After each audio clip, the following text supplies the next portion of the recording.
Ekitongole kya poliisi eky'oku nguudo kizizza obuggya ebikwekweto ebikwata ku kuvuga ebidduka ng'otamidde. Ebikwekweto bino byamanyibwa nga Kawunyemu kiyitiddwa Fika Salam Extra.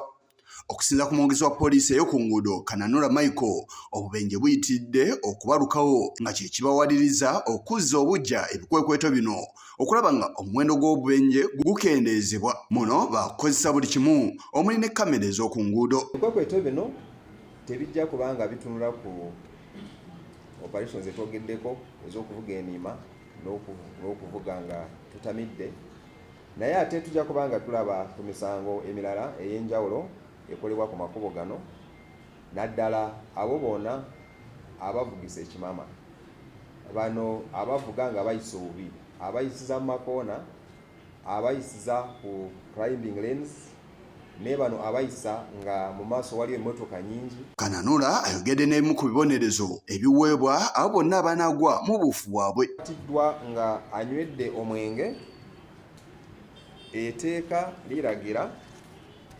bw'atwalibwa mu kooti fine ziba millions 6 obutasuuka millions 6, oba ne bamusiba obutasuuka emyaka 3 oba byonna. Ono era alaze amagezi ge baasaze okulaba nga obubenje bulwanyisibwa. Abantu bano abavuga nga banywedde baakutandika okuggibwako ebinkumu. Bino ebinkumu ng'era tubitereka mu database yaffe, tubiteeka mu database yaffe, ate nga tuba nga ne tuwaako ne bano aba international police, era abo bonna nga abajja kubanga bamenya lino etteeka mwegendereze, kubanga kijja kuba kizibu nnyo ekyokulabirako okufuna certificate of good conduct. Mu kutongoza enteekateeka eno beeyungiddwako n'ebitongole bya gavumenti ebirala okubadde Minisitule y'ebyobulamu nga Dr. Hafsa Lukwata, Commissioner mu kukozesa ebiragalalagala, ategeezezza ng'akadde kano poliisi w'erina ebbeetu okukozesa Kawunyemu olw'ensonga nti buli kimu baakyekebezze nga kituukana n'omutindo. Twakkiriza poliisi okuddamu okukozesa ekyuma kino nga twekkaanyiza nti obulabe obukiriko tebukyali bw'amaanyi okuwasa ekikwatagana ku COVID. Omwenge gw'okunywa gumala ekiseera kitono nnyo, kuba ayinza okugamba kanywemu wano mangu mangu nziruke, eddakiika 10 zokka zikumala okubeera nga ffe tujja kumanya kikyonywedde oba kyekiri mu musaayi gwo.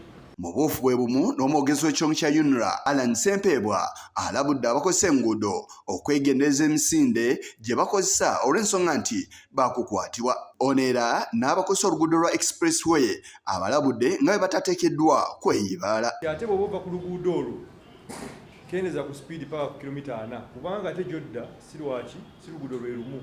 Obudda ku Northern Bypass speed ekendeera, obudda ku Entebbe Road wali Empala speed eba ekolaki ekendeera, n'olwekyo bate kyali expressway kakkanya ku speed.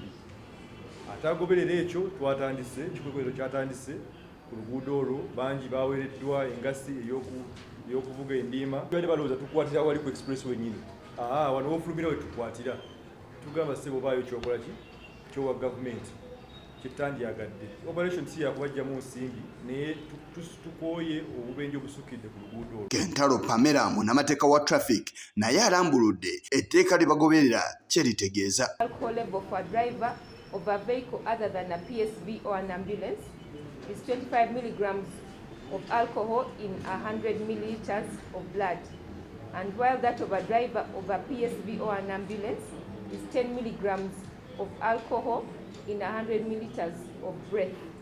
Of a driver of a vehicle other than a public service vehicle and ambulance is 50 milligrams of alcohol in 100 milliliters of blood, while that of a driver of a public service vehicle or ambulance is 20 milligrams of alcohol in 100 milliliters of blood. Obuufu bwe bumu ne Minisitule y'ebyobulamu yataddewo dda ambulance ezisoba mu 5 ku nguudo zimwasanjala okulaba nga basobola okudduukirira abagudde mu bubenje. Era omwogezi wa Minisitule eno Emmanuel ayina byona alaze biki bye bandirowoozezza poliisi yantadeko nnyisira okulaba nga obubenje butuulibwa ku nfeete. Waliwo n'edda eddagala ly'omira nga tolina okuvuga ekidduka, so tulina okufuba nnyo okulaba nti bw'oba ovuddewo n'oyingira ekidduka nti oli mu stable state, teri medication etagaliza ng'obeere mu kidduka gy'okozesa, ekirala nti tulikomendinga nti wabeerewo okukebera amaaso buli mwaka.